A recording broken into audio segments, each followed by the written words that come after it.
my name is Cailey. I'm a librarian at Mentor Public Library. And my name is Meg, and I'm also a librarian at Mentor Public Library. And welcome to our All Booked Up weekly series with Cailey and Meg.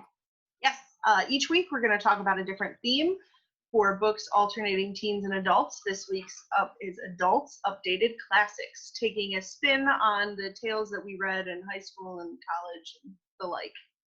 And just so you know, all of these books that we're going to be talking about today should be available through Libby, our online app service where you can read books on your phone, your computer, or your tablet.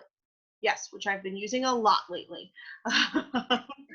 So the first book that I am going to mention is called Unmarriageable by Sonia Kamal, and it is a new take on Pride and Prejudice. And you know I love me some Mr. Darcy. Like especially Colin Firth, right? Yes, Colin Firth especially. And this book is awesome because it takes Pride and Prejudice and retells this story in 2000 Pakistan. Totally different take on it, but surprisingly creative. It works so well with the fact that there's a lot of similar gender norms and customs in Pakistan as there were in Jane Austen's England. So the book really tackles a lot of those same issues while integrating Pakistani culture, which is awesome.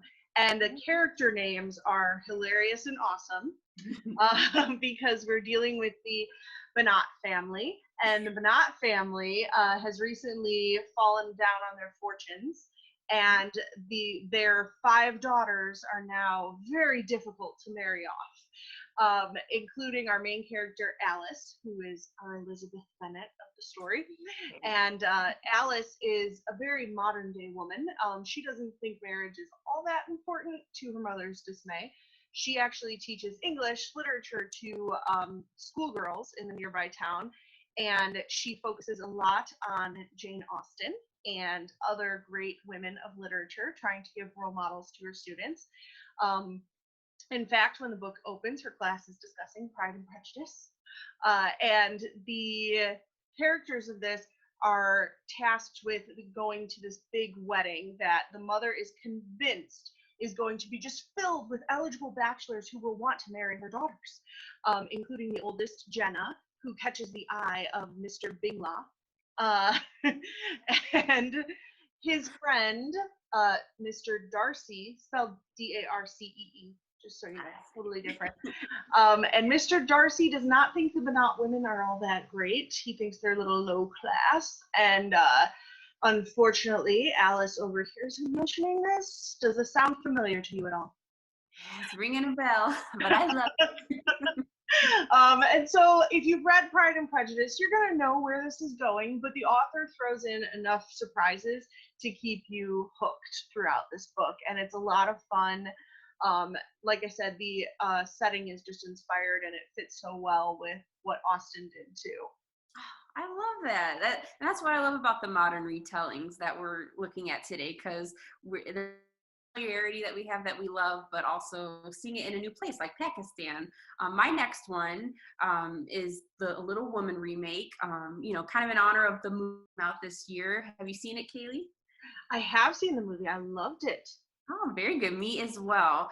And it's called Meg and Joe, this book that I'm looking at now by Virginia Cantra. And it's really good in the sense that it takes the same characters of Little Women, but makes them older. So instead of them as teenagers, as little girls, it looks as them all grown up. So Meg, Joe, Amy, and Beth as adult women and their careers and their lives. And it focuses mainly on the 2 oldest sisters, Meg and Joe. Joe is a freelance journalist in New York trying to earn money. She's having a really hard time. So she's actually working in a restaurant and kind of on the side as a food blogger. It's really interesting seeing Joe in that way. And then Meg, she has her dream husband, 2 little toddlers. But then their mother, who lives in North Carolina, gets sick.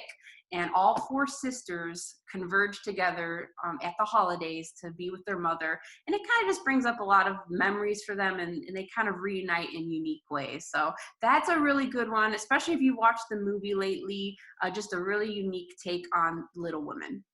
I love that. I love the idea of taking these sisters who we have come to know through literature and like throwing them in a modern day setting and seeing what happens. And also the movie was robbed at the Oscars.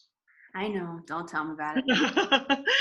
The next book I want to mention is actually part of the Hogarth Shakespeare series, which was done about like 5 years ago. A bunch of different authors of big renown took on Shakespeare's books and updated them to be new novels.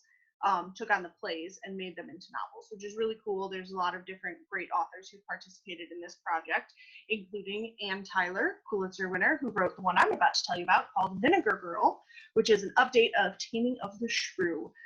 Personally, my favorite update of Taming of the Shrew is the 1999 cinematic classic 10 Things I Hate About You, which I recently found out Meg has not seen. I'm sorry, I'm guilty. I confess. I will get on that as soon as possible. It's outrageous. I know.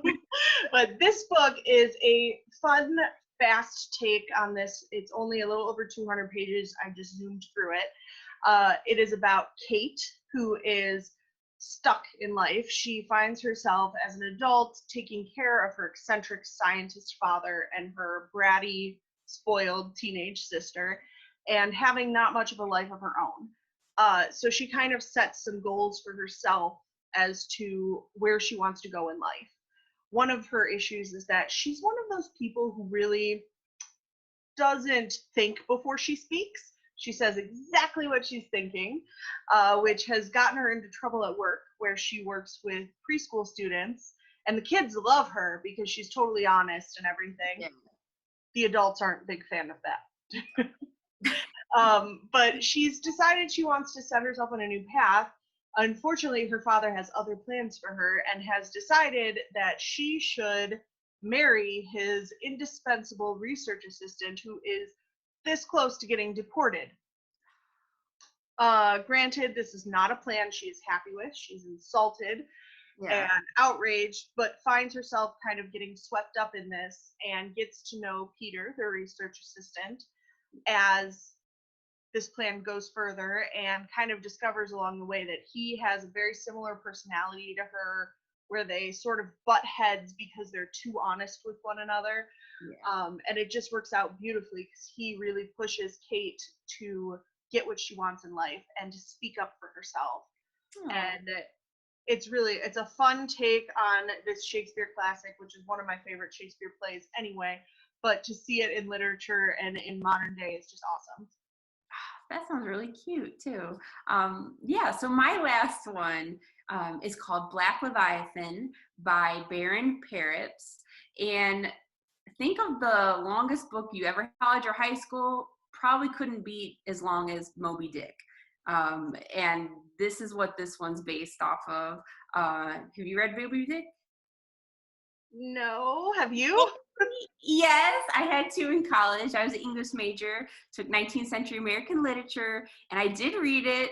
Interesting enough, I didn't think I was going to like it at all, but as soon as I got to the chapter on all the stuff you could make out of whale parts, man, I was sold. It was just so charming.